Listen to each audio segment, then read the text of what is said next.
Saquon Barkley.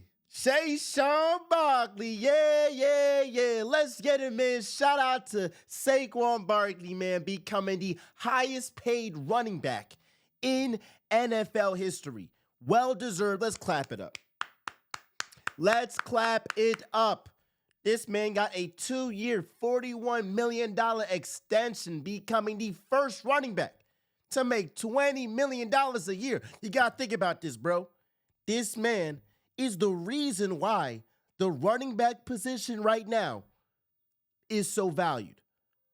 Now, yes, Derrick Henry and Josh Jacobs, but you're talking about Saquon Barkley, a guy that people said the Eagles overpaid and misused the resources to acquire him, and that he becomes an integral part of this team, helping lead this team win the Super Bowl. And we got so many moments this season. This man jumping over people backwards. Oh my gosh.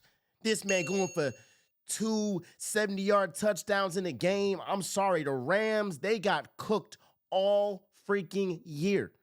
Talking about a guy that was selfless. Against the Giants, he could have got his career high. He said, let the young guys eat. And then against the Rams, he bust their ass and got his career high organically. He wasn't thirsty for his moment.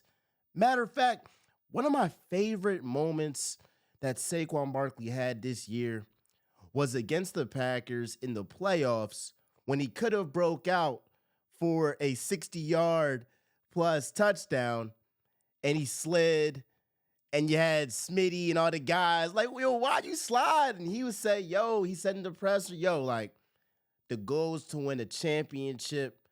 I ain't worried about padding my stats. I don't want the defense to be back on the field. You never know what could happen. I got a chance to go ahead and end the game right now. I'm going to end it. And that leadership, that mindset is why the Eagles won the freaking Super Bowl. That selfless mindset that we saw a lot of guys have, whether it was Darius Slay or James Bradberry, meant to the guys, knowing that, their career is, about to end, but you got these young guys that are really about to take off, whether it's Jalen Hurts saying, I'm going to sacrifice my stats. I'm going to sacrifice, people essentially like talking highly about me in the regular season so this team can be great because we have a superstar all-world running back and a all-world offensive line. Whether it's A.J. Brown or Devontae Smith, sacrificing their stats in order for the team to be better come playoff time. There were times that A.J. Brown and Smitty barely got the rock. And we had a little bit of hiccups and all that stuff, but it's cool because these guys still kept the main thing. And we see that all these guys are Super Bowl champions, bruh. And that mindset, that selfless mindset, is something that Saquon Barkley brought with him to Philly. And you got to applaud it. You got to just salute it. And you got to say thank you to New York Giants. Oh, my gosh, thank you. And I got so many stats that Saquon Barkley has, and we're going to talk about them. This guy has 2,500 scrimmage yards, NFL record. Nobody has had 2,500 scrimmage yards. Talking about a guy that has 7 touchdowns, 60 plus or more in a season. Never been done in NFL history. He won the Offensive Player of the Year. He's a Super Bowl champion. And I like Saquon Barkley's game in the Super Bowl. I do.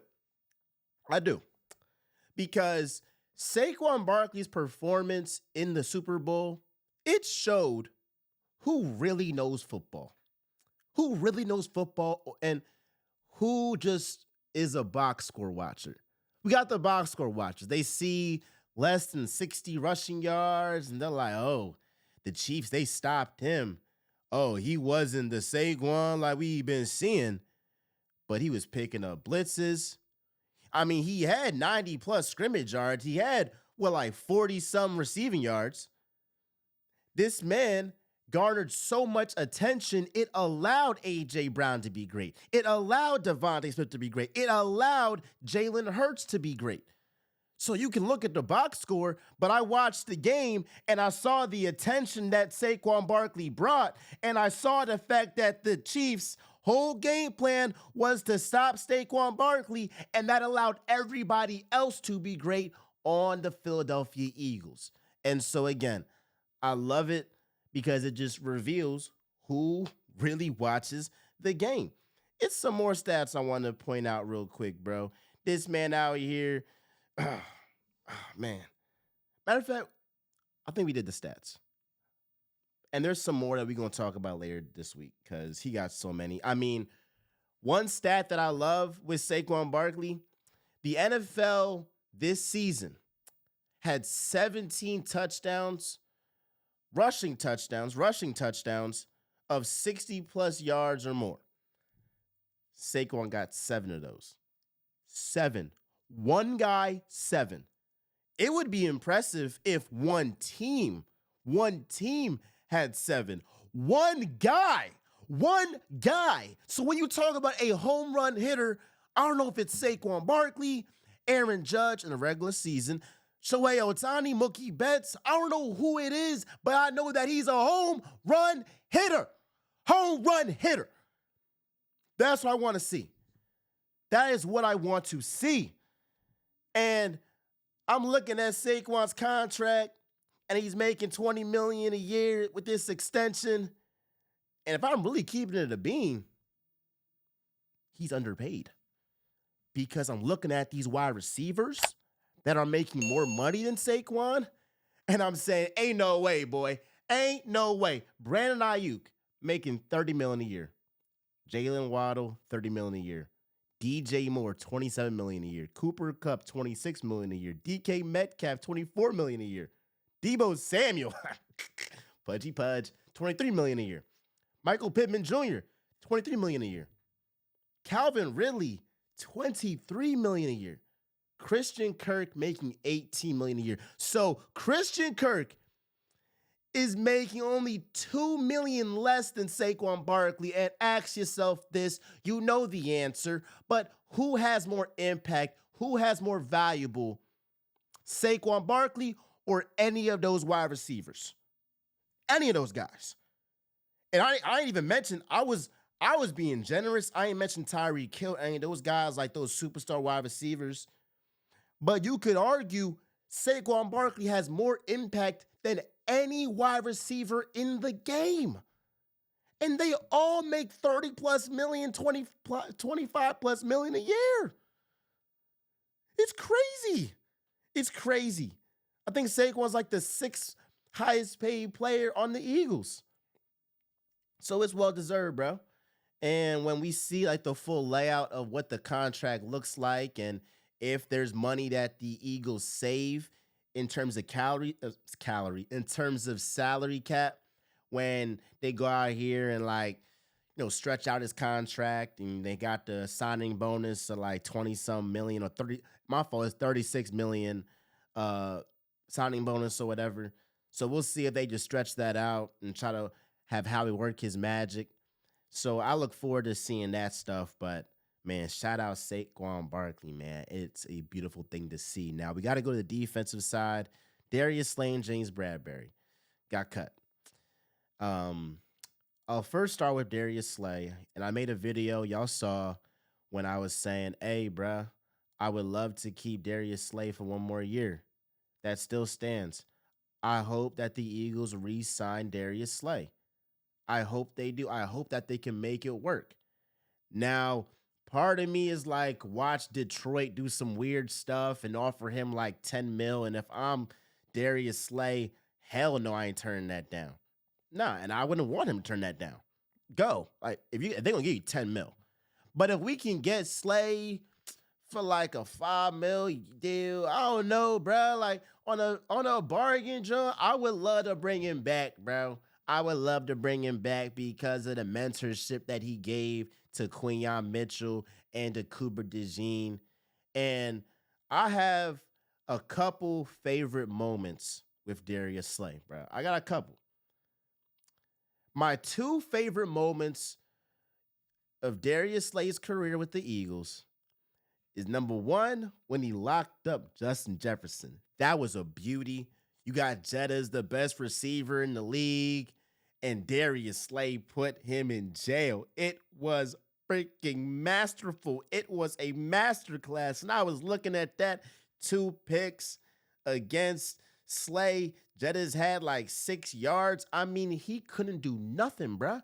Slay could have had 3 picks, maybe 4 picks. He was all over him, bro. And so, what I love about Slay, and my second reason why this is one of my favorite Philly athletes, is that when Darius Slay got criticized by Philly, he ain't fold, bro. It's some Philly athletes that when they get criticized, they can't recover. Ben Simmons. Sadly, Carson Wentz. But Darius Slay, remember after that Bucks game and Eagles Twitter, we was all over him. Hey, bro, you got to be better. And that's one thing I love about Philly. One thing I love about Philly, when you ain't playing your best, we are going to let you know. We're a real friend. Like, we're going to let you know, like, hey, yo, step your game up, yo. And Slay was out of character, and he posted his all-time stats, and then he deleted it and was like, hey, I ain't gonna lie, y'all got me out of character. And since the bye week, he was lights out. He was lights out. I mean, he finished this season with 16 pass breakups. That's the most in his career. He allowed a 51% reception rate and an 82 passer rating when targeted. Man, oh man, Darius Slay showed up. And when he was out of games, we saw the difference. And I'm not trying to shade Isaiah Rodgers, but we got to keep it real. We saw the difference in Slay versus Rodgers. We saw that. Now, the conversation is, all right, like with Slay being cut, and there's a chance that he might move on to Detroit or whoever, who's going to be that cornerback on the outside opposite of Quinyon Mitchell? Is Cooper DeJean going to be on the outside? Are they going to bring back Isaiah Rodgers? My question is, what's up with Kelee Ringo? What's up with him, bro? I don't know. I don't know if he's great. I don't know if he's good. I don't know if he's bad. I don't know if he's mid. I don't know, because I don't see him on the field, you know, with a lot of snaps. So it's my hope. You got a Georgia Bulldog of Georgia Philadelphia Bulldog. I would love to see if Kelee Ringo can go out here and step up. I feel like that's the goal. You don't draft this guy not for him to step up. So I hope that that's the plan and that he can go out there and show up. And I ain't saying he gonna be Slay, but could he be a starting cornerback in this league? I think so, but I don't know. I don't know. So that's something that we're going to keep our eyes on. I don't think I would give Isaiah Rodgers the bag. And I like Isaiah Rodgers. And I like the role that he had this year. I don't know if I would give him the bag, though. I don't know. I don't. I saw that Rams game, and I saw Demarcus Robinson just snatch that John from him. Some of y'all are saying sign Isaiah Rodgers to a 3-year deal. I don't know about that. I'd rather draft a corner. I mean, Howie's had some good luck. I mean, just ride the hot hand. You feel me? I'd rather do that. I don't. If somebody else wants to give him the bag, hey, get that bag, brother. Get that bag, black man. James Bradberry. It's complicated because last year, Bradberry did have me crash out. I ain't gonna lie, I was crashing out. The Seahawks game, the Buccaneers game. It was a couple. It was a lot. It was a bunch of games. I mean, I was crashing out so bad, I was agreeing with Deebo Samuel. I mean, I was crashing out. That's something there.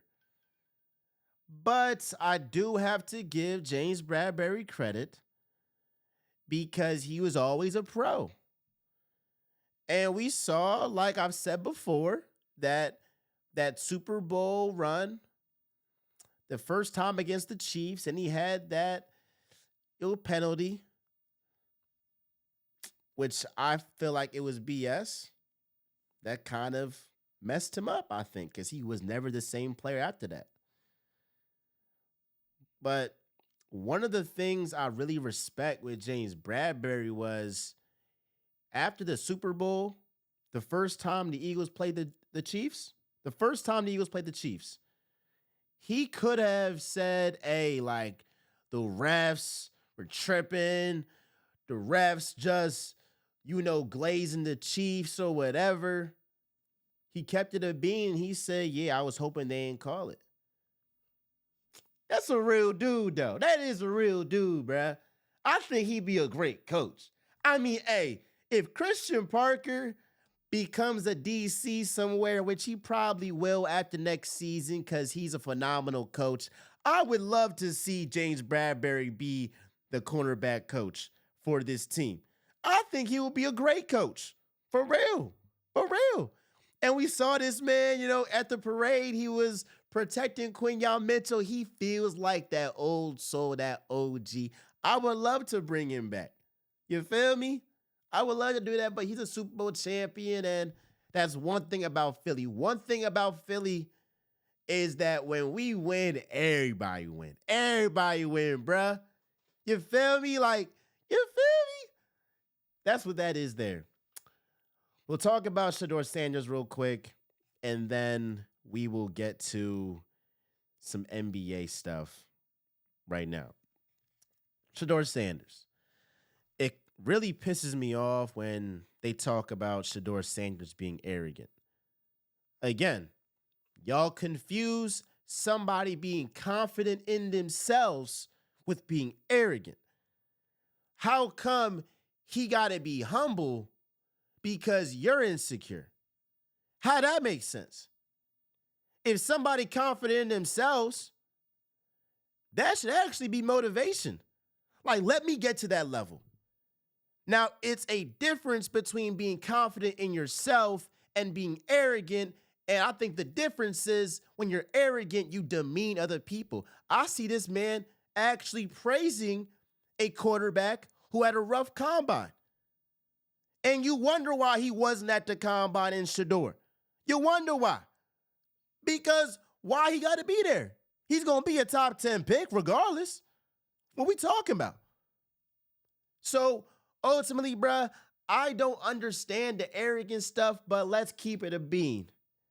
They only say the arrogant stuff when they talk about people that, look like me. And that's what the fact is. And we see it all the time. And I just can't wait to see Shedeur light the league up, unless it's for the Giants. That's why I'm like, I don't want you being with the Giants, bro, because I'm trying to root for you, and I believe in you, and I believe in you so much that I'm going to be pissed off if you're a Giant and I got to play you, or, the Eagles got to play you twice a year. I don't want that. But the biggest reason why I know Shedeur is going to be the truth in the NFL is because with a mid at best, really a subpar offensive line, he led the college football. He led college football with a 74% completion percentage. I will say it again for my people in the back, and it's nobody in the back, but I gotta repeat it. This stat is why Shedeur Sanders is going to be successful in the NFL. With a mid at best, but really a subpar offensive line, Shedeur led college football with a 74% completion percentage. What? So that means he already knows how to navigate in distress, how to navigate with a team that ain't perfect, versus these guys at big-time schools that got the best tackles, the best guards, the best center. They're operating in a great environment. You feel what I'm saying? You come to the NFL, and now you're playing with much better players than you play. I'm talking about with Shedeur. He's going to play with much better offensive linemen. And so if he was already cooking with the offensive lineman that he had in college, what he going to do in the league? What are you going to do in the league? That's that is there, bro. I got to give, bro, some props, bro. And that's what we going to do, man. And my last thing on it, hey, if you're hating on Shedeur Sanders and Bronny James, something wrong with you. Like, I ain't going to lie, like, I'm not sure I could be your friend if you hating on both of them. Like, all right, if you don't like Bron and that's why you ain't feeling Bronny, maybe that's a singular thing. And maybe if you don't like Deion Sanders and you're taking it out on Shedeur, all right, that's a singular thing. But if you don't like both, it's a certain pattern, bruh. It's a certain pattern, yo. Like, come on. Come on, yo. Come on, yo. I just don't like I want to see these guys win because their dads are so successful. They really don't have to be playing sports. Like, they don't. They could be on Twitch, be a streamer, and still be a millionaire. But they choosing to hoop. They choosing to play football. I gotta respect it. And they're both damn good. Shedeur's better, but they're both damn good. Bronny is averaging more points than most of these guys in the G League right now. Shedeur led college football in completion percentage. These guys are nice. Come on. Like, comment, subscribe. Do all that jazz. I love y'all. I appreciate y'all. We're talking Miles Johnson where y'all know I always keep it real. I'm out, y'all.